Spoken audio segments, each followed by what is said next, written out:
Guys, Roger here, coming from Game and Tour World with a zombie deck build. Did pretty well today. Went X1, made it to top 2 finals. So let's jump into it. So we have Glow Bloom here, our starter for big beaters like Boulder Drotch, or in this case, the new Jack-O-Bulan that just came out. Banish it, add it to hand, special to the field if you have Zombie World. Pretty much self-explanatory. 1 Gizmek Orochi. Level 8, good special summon, great interruption, field facilitator, helps add extra resourcing if you need to get into other types of link monsters or if you just need a big body on field. 2, Necro World Banshee, obviously key corner of the deck for the field spells, you need it out automatically, no better way to explain it. Banisher from field, got your Zombie World. Banisher from grave, got your Zombie World. Keep her in grave at all times, to be honest. On field, she's good, but really bad brick opener. 2 Mizukis. To be honest, I'd rather play 3. Mizuki's self-explanatory. Always in grave, specials a free zombie whenever you need it. 2 Gozuki. Foolish Burial on legs. 17 beater, self-explanatory. When sent to grave, you can banish one other zombie. In this case, special one from hand. Good if you open up with big beaters like Boulder or Jack-O-Bulan if you need to get them out on the field right away and you don't have Bloom. Shiranai Solitaire. Pretty much very self-explanatory. Key starter of the deck. At any point in time. Hits the field, tributes a zombie for cost. Can be another zombie if you have Zombie World, or it could be him. Unizombie, another cornerstone. Great starter. Coincides with the Solitaire.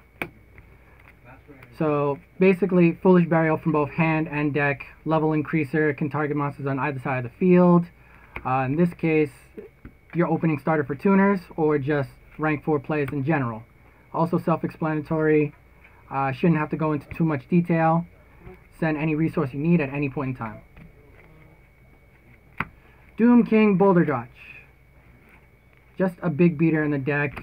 Interrupts opponents' monster effects by either banishing or negating. Just all around like great beater. Level 8, if you're playing a random rank 8, by all means, go ahead, overlay. You're going to get it back during your opponent's standby phase anyway, or during your standby phase. Jack-O-Bulan, the MVP of today's plays. I have seen this card a lot. And to be honest, by far one of my favorite starting plays, especially if I have Sucker, Boulder Drotch, and him on field with a face-up Zombie World. Interrupting my opponent's plays and then banishing afterwards is just too strong, to be honest. Despite the fact that the limit is during your opponent's main phase. But overall, great combo starter with Boulder Drotch on field. And now we get into the danger package. 1 Danger Nessie, self-explanatory, searches other dangers if discarded. Shouldn't have to tell you anymore. 2 Danger Jackalope, also self-explanatory. Specials any danger from the deck, and +1 automatically. Danger Tsuchinoko, also self-explanatory, specials itself from the grave. And Danger Bigfoot, 8-star, big beater, gonna need these. It's always great to have this with Super Poly, especially if you're going against Orcus and they have a face-up Babble, because you can remove the Babble at the same time as well clearing the board. And the homie of the deck, Danger Mothman. Pretty much just 1-for-1ing your cards just for the extra resource is too good. If you have a dead card in hand, you need to get rid of it, Mothman's your man. If you have a card you need to get in grave, Mothman's your guy.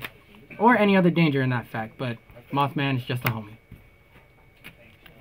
Now let's get into the spells. 3 Super Polymerization, self-explanatory, shouldn't have to tell you much about this. 3 Zombie World, great opener, terrible card to draw into when you don't need it. Don't have to explain much. 3 Allure of Darkness, obviously self-explanatory, gets you into whatever you need, banish unnecessary dark monsters you don't need, or if you just need to draw into extra resources. Ghost Meets Girl. To be honest, it's a nice card. I like it, but I'm not too hell-bent on it. In most cases, I don't really resolve it often because I don't like the conditioning of being locked into zombies unless it's by Bloom and I already established my field. And in this case, the condition requires your opponent to have a monster. And if you're going first, this is a bad opener. 1 for 1, self-explanatory. Foolish Burial, to get your resources going again, wherever you need to get back. Mizuki, Gozuki, whoever you banish, even if you randomly banish the Gizmek off of anything else. So, self-explanatory. And the 1 Foolish Burial. We're going to get into the extra deck right about now.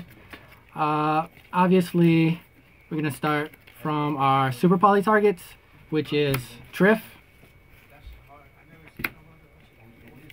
Starving Venom, obvious Super Poly targets, and other stuff like Violent Chimera or whoever you need in your extra deck. Nether Soul if you have the Zombie World, which great at getting rid of annoying cards. I play the 1 Hope Harbinger because I play a lot of level 8s, and getting rid of spells is by far the most important thing I have in my arsenal. I don't want to see Babel, I don't want to see any other like facilitating resource at any point in time. Draco Berserker, so many times I've come in clutch when I needed game. Just when your opponent has 2 weak monsters on field and no extra resource, beating over both of them and just stealing the game is just too good. Interrupting your opponent's plays by banishing them is also very good. In this case, I highly recommend them. The 1 Apollosa, don't have to say much about this. With the danger package, if you have 4 monsters on field, Apollosa with 4 counters, you know what it is already. 1 Nightmare Cerberus, obvious. Abyss Dweller, because in the format calls it with Orcus and other Grave Reliant decks, and the mirror match for this is by far important. 1 Vendread Savior, because sending Bloom to Grave, even though this gets destroyed, you get a free boulder or wherever you need. And in this case, sending extra resources is by far also important. 1 Shiranai Shogun Saga, big beater.